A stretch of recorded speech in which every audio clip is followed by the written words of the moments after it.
Trapped Inside My Own Mind by Shaleigh Clarke. Exploring the connection between photography and pre/postnatal depression. Sometimes unwanted thoughts and feelings come into your mind. It often happens to most people unexpectedly. For most people, unwanted thoughts are fleeting and go as quick as they come, but have you ever felt like they just won't leave?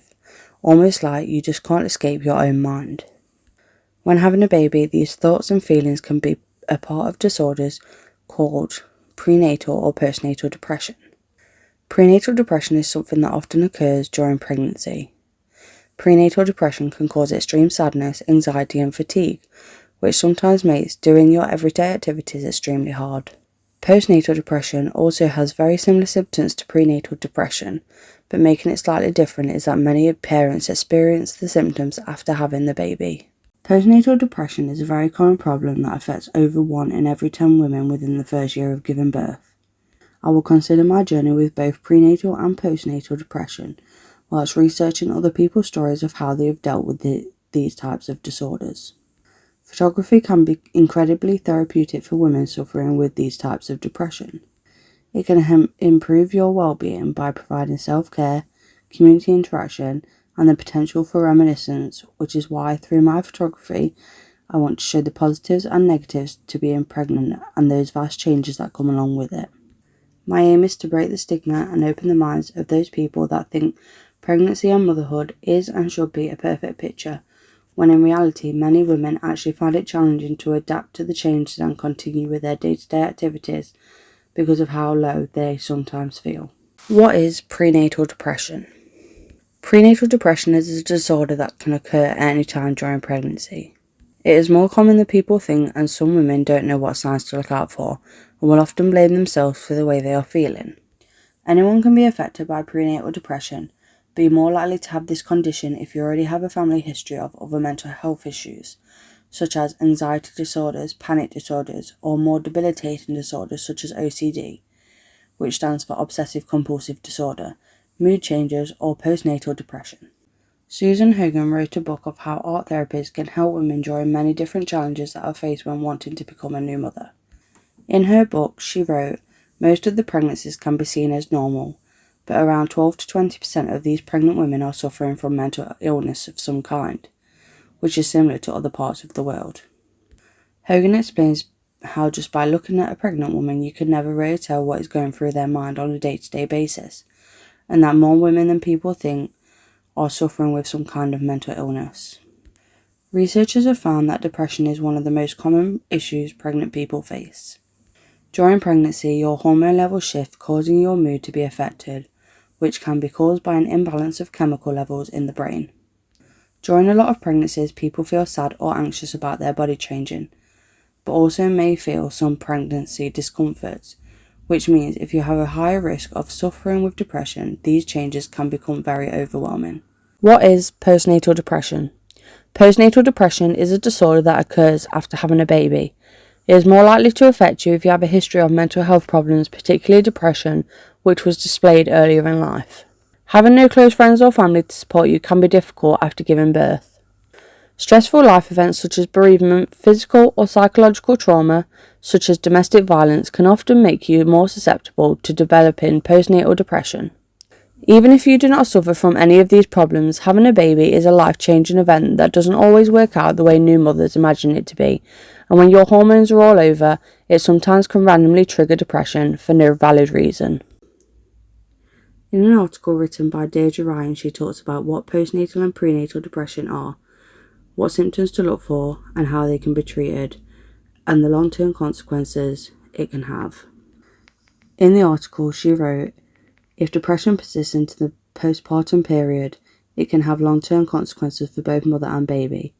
Mothers might go on to develop chronic mood disorders, and untreated postpartum depression can impair mother-infant attachment. Deirdre Ryan is explaining that if depression is left untreated, it can cause significant problems in the long run for both the mother and child, which is why it is always better to treat the symptoms early to stop the depression progressing. I found that Rachel Papo was one artist that I related to when researching prenatal and postnatal depression and photography. This is because Rachel created a series of images called It's Been Pouring, the dark secret of the first year of motherhood. She made a photo book to show new mothers that it is very common to feel a certain way after having a baby. Susan Hogan explained how art/photography can help women like Papo that are struggling with their mental health. She said taking up art can allow women to express themselves and feel a sense of pride in what they have created. Not everyone is born an artist, but by giving yourselves a short period of time to relax and calm yourself, you can let your creativity run wild and enjoy not knowing what will appear in your work. Hogan explains the 7 different ways art and photography can help your mental health when pregnant or having a child. She's explaining how it can increase social support, improve confidence, give women motivation, improve their mental well-being, decrease their social isolation, meditate their stress, and help with different birth experiences. Rachel Papo not only found mums that had suffered with postnatal depression and shared their stories through photography and text, but also shared her personal story on how she discovered she had postnatal depression and how she coped with it after having her own children. One mum that Papo took the time to speak to was Vicky, who honestly spoke about the traumatic thoughts she was having about harming her own child. She said, "I felt I was a bad person, a bad mama. How can you have these horrendous thoughts about harming your child? How can you not breastfeed properly? I'm getting better now, but some days I'm still like, oh, maybe you shouldn't go meet those mums. If only they really know about some of the thoughts you've had.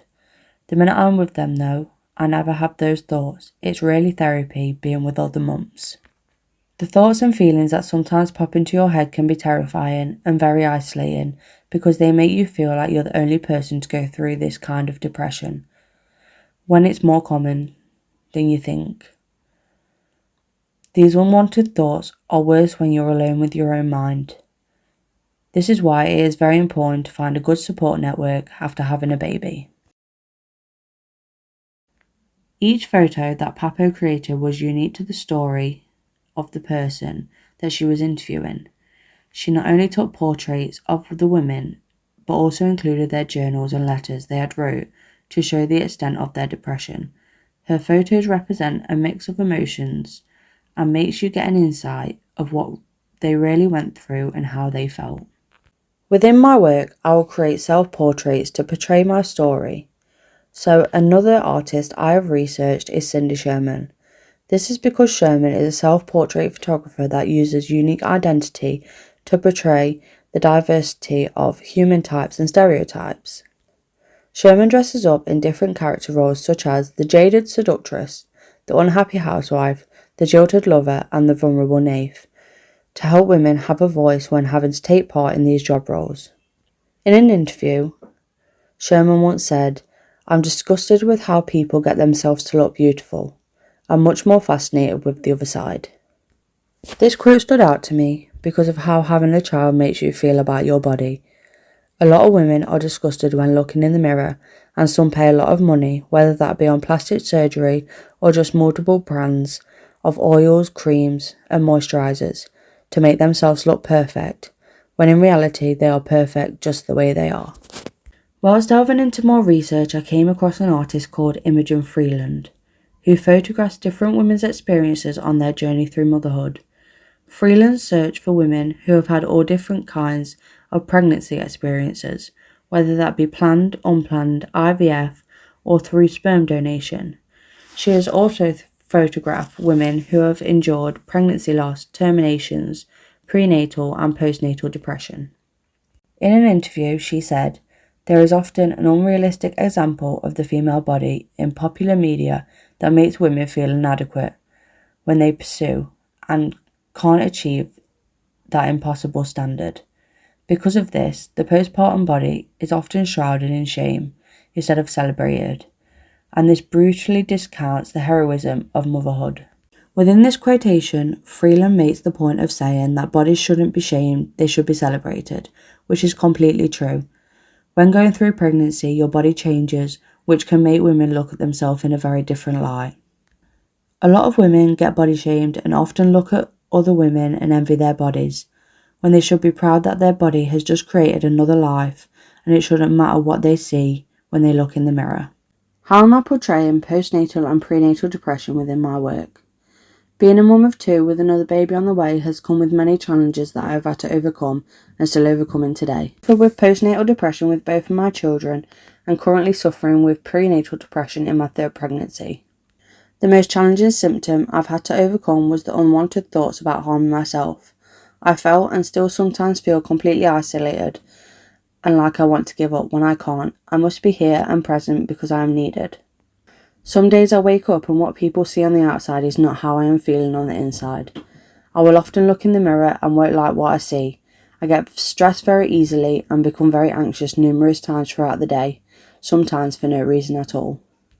I will be trying to portray loneliness and isolation by using the black and white filters on my photograph to make them seem dark, lonely and cold. My best friend Sophie has just had her first baby. Our main conversations when we are together mainly focus on how life is going with her new baby and how she felt throughout her pregnancy. She often tells me how she now struggles to love her body the way it is now and that she finds motherhood more difficult than she expected.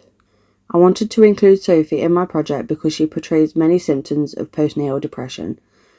The photos I want to create of Sophie include her baby and how she is feeling. I'll be doing this to show the seriousness of how postnatal depression can affect you on a day-to-day basis. How has this research influenced my work? The artists and academic sources that I have researched have influenced my work because Rachel Papo understands what it's like to suffer such a terrible disorder and has spoken to many women that have been through what I am going through. She also knows what it's like to photograph such a sensitive topic. Whereas Cindy Sherman created the characters that she believed would help to give women who were suffering a voice. Also, the academic resources, such as the article of depression in pregnancy, gives an insight into what happens when you have prenatal or postnatal depression and how it can affect not only you, but your child in the long term. And the book Susan Hogan created that helps women deal with traumatic events in pregnancy and afterbirth, such as pregnancy loss, IVF, prenatal and postnatal depression. This inspires me to create images to put into a book that could help some women understand the way they feel and why they are feeling like this in the future. Whilst researching this sensitive issue, I have found it interesting but also shocking how seriously women's feelings aren't considered pre- and postnatally. From my own experiences and from others I have spoken with and researched, I understand why women fear being open about their feelings, but equally I have realised that they need to be open with their unwanted feelings. It is quite unreal how many women like me cannot be honest about what they are keeping hidden inside for many different reasons, which is often embarrassment or fear that they are failing as a parent.